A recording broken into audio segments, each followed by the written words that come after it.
Donc nous allons doucement commencer en attendant que tout le monde s'assoie et nous rejoigne. Présidente, chère Stéphanie Ciambiano, mesdames et messieurs, chers collègues, grâce à notre partenariat cette année avec l'École de sciences politiques, nous sommes ravis de vous accueillir cette année à la Sorbonne. Vous êtes nombreux à venir de loin, à venir de Paris aussi. C'est donc un plaisir de vous retrouver dans cet amphithéâtre Louis Liard, lieu de savoir intergénérationnel où tant de thèses ont été soutenues. Un peu d'émotion aussi, parce que rien qu'à regarder l'audience, je pense que nous sommes quelques-uns à être passés sur ces bancs et que même certains de nos anciens professeurs sont présents. Donc c'est aussi un lieu de retrouvailles. Alors je vous invite à lever les yeux au ciel. J'ai pu lire que sur le plafond, on voit un candidat qui se présente devant la vérité entouré de 3 déesses, celle de la philosophie, de la science et de l'histoire. Un lieu qui résonne donc aujourd'hui, puisque la Fédération internationale des Croix-Rouges et Croissants-Rouges va sortir ce mois-ci son rapport mondial sur la désinformation. Nous sommes donc entre de bonnes mains pour ouvrir cette 5e édition des rencontres de la Fondation. Alors l'équipe vous a préparé une longue journée que nous espérons fertile. Alors nous y accueillerons bien sûr les lauréats des bourses de la Fondation sur leurs résultats. Nous allons engager la discussion au sein de 3 tables rondes. Cette année, nous avons jugé utile de rajouter une session spéciale d'ouverture sur les bouleversements en cours et nous avons aussi jugé pertinent d'inclure une session spéciale de clôture organisée par les étudiants du Master Développement et Action Humanitaire. Alors à 16h débutera la cérémonie de remise des prix. Le suspense est complet, donc je peux vous donner qu'un conseil, restez, car la saison s'annonce passionnante. La conférence est en mode hybride. Nos collègues sont connectés derrière nous. On a des collègues de nombreux pays. On a vu des inscriptions de très nombreux pays dans notre créneau horaire. Vous pourrez poser vos questions dans le chat pendant les 3 tables rondes. Je tiens à signaler que ces rencontres sont filmées et je pense que vous avez tous donné votre accord et que vous avez été prévenus. Pour ouvrir ces rencontres, je passe la parole à Stéphanie Ciambiano. Vous êtes maîtresse de conférence ici même. Vous coordonnez d'ailleurs le Master Développement et Action Humanitaire avec Olivier Ney et vous représentez aujourd'hui l'École de sciences politiques.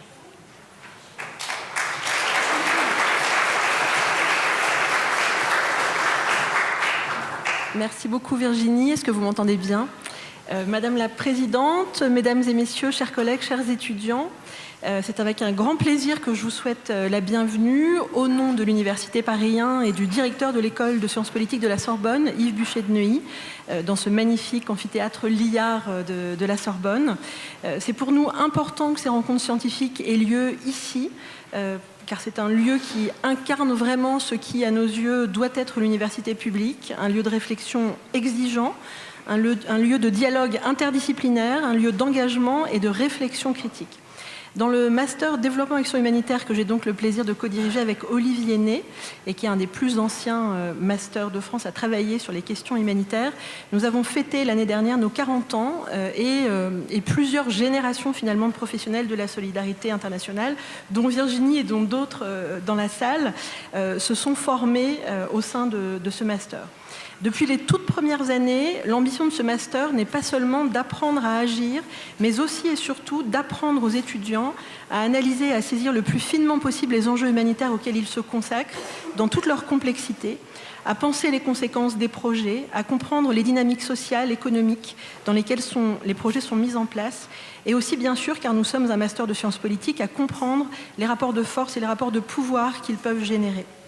C'est donc le pari de l'alliance entre la rigueur scientifique d'un côté et l'engagement humanitaire qui est au cœur du projet de ce master.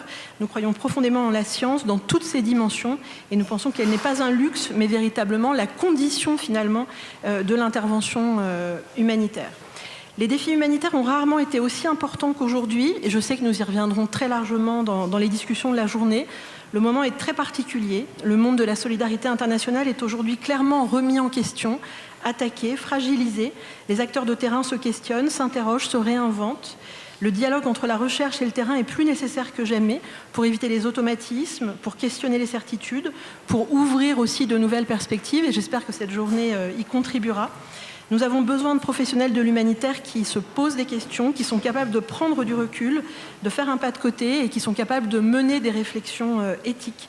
Donc je voudrais vraiment remercier l'équipe de la Fondation Croix-Rouge française avec laquelle ça a été un vrai plaisir de préparer cette journée. Je voudrais aussi remercier les étudiants du Master Développement Action Humanitaire, des étudiants de Master 1 et de Master 2 qui sont aujourd'hui un peu disséminés dans la salle. Donc j'espère qu'ils saisiront cette opportunité pour venir voir les uns et les autres et lancer la discussion. En tout cas, ils ont été vraiment très volontaires et impliqués dans cette journée. Je remercie aussi tous les chercheurs, intervenants et participants. Enfin, et je vous souhaite à tous une très belle journée de recherche, de réflexion et d'engagement.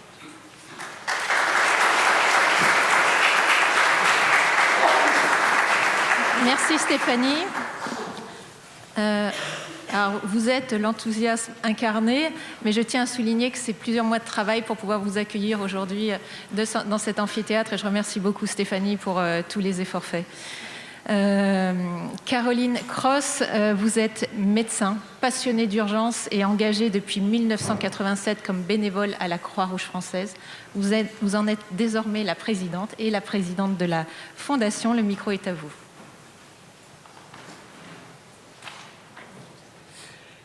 Madame la directrice générale, chère Virginie, Madame la maître de conférence, il faut que je reste devant le micro, sinon ça ne va pas le faire, Monsieur le directeur général de la Croix-Rouge monégasque, Mesdames et Messieurs les chercheurs, Mesdames et Messieurs, chers amis de la Fondation. Alors déjà, c'est se retrouver dans un lieu comme celui-là aujourd'hui. Alors moi, j'ai jamais mis les pieds à la Sorbonne, c'est la première fois, donc je suis admirative et j'ai cru comprendre que ce n'était pas chose simple que d'avoir ce magnifique amphi.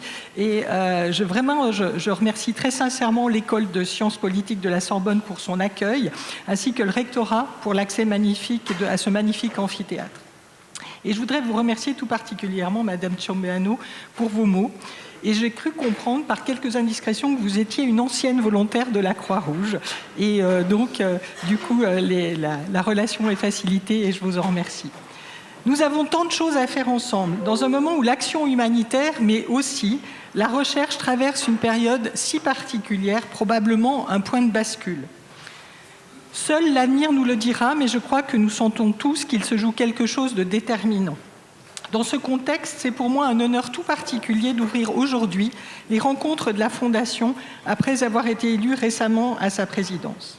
Depuis plus de 10 ans, la Fondation porte une vision singulière de la recherche humanitaire et sociale qui fait la fierté de toute la Croix-Rouge française. Ce qui la distingue et que nous aurons l'occasion d'observer tout au long de cette journée, c'est sa volonté et capacité à s'ancrer dans le réel. En puisant dans la richesse du mouvement Croix-Rouge, en puisant dans ces principes dont nous venons de fêter les 60 ans, elle place le lien entre la réflexion et l'action au cœur de sa démarche. Il s'agit de mieux comprendre les fragilités pour mieux agir, que ce soit en situation d'urgence ou dans le temps long de la reconstruction. Que ce soit aussi pour étudier les phénomènes migratoires, la réponse aux crises et aux situations d'exception ou encore l'action sociale et la santé. La Fondation se confronte aux différentes facettes de l'action humanitaire. Elle a cette force de se mettre à hauteur d'homme pour éclairer les réalités de terrain. Je pense notamment au programme Bénévolab, dont nous sommes toutes et tous fiers. Une initiative qui permet à tout bénévole de la Croix-Rouge, ils sont près de 80 000, à solliciter l'expertise de la Fondation pour éclairer une question née sur le terrain. C'est là une marque de fabrique essentielle. Faciliter des passerelles entre l'expérience du terrain et la connaissance universitaire en tirant parti du formidable vivier de bénévoles de notre organisation afin de répondre à des enjeux concrets. La Fondation a su également adapter ses pratiques face aux crises récentes. On l'a vu lors de la pandémie Covid-19 ou encore lors du cyclone Chido à Mayotte. Elle peut s'appuyer pour ce faire sur une gouvernance multidisciplinaire. J'ai l'honneur de présider un conseil d'administration où siègent notamment 3 institutions universitaires, des chercheurs, des diplomates. Cette diversité est la condition même de la pertinence et de la vitalité de nos travaux, car la Fondation se veut ouverte sur le monde. Cette dimension internationale fait partie de son identité au sein de notre mouvement, à travers le consortium de recherche RC3, mais aussi grâce à sa capacité à travailler avec des chercheurs locaux en Hexagone, en Outre-mer ou encore sur le continent africain. Aujourd'hui, dans cette salle, certains sont venus de loin. Et vous êtes la preuve vivante que la Fondation tisse des ponts au-delà des frontières. C'est aussi cela, la recherche d'universalité, le lien et la compréhension mutuelle. Pour tout cela, je souhaite exprimer ma profonde gratitude. Merci aux organisateurs de ces rencontres, aux membres du conseil d'administration et du conseil scientifique et à l'ensemble de nos partenaires sans lesquels rien ne serait possible. Merci à la directrice générale et à son équipe qui coordonne chaque jour ces travaux avec rigueur et engagement.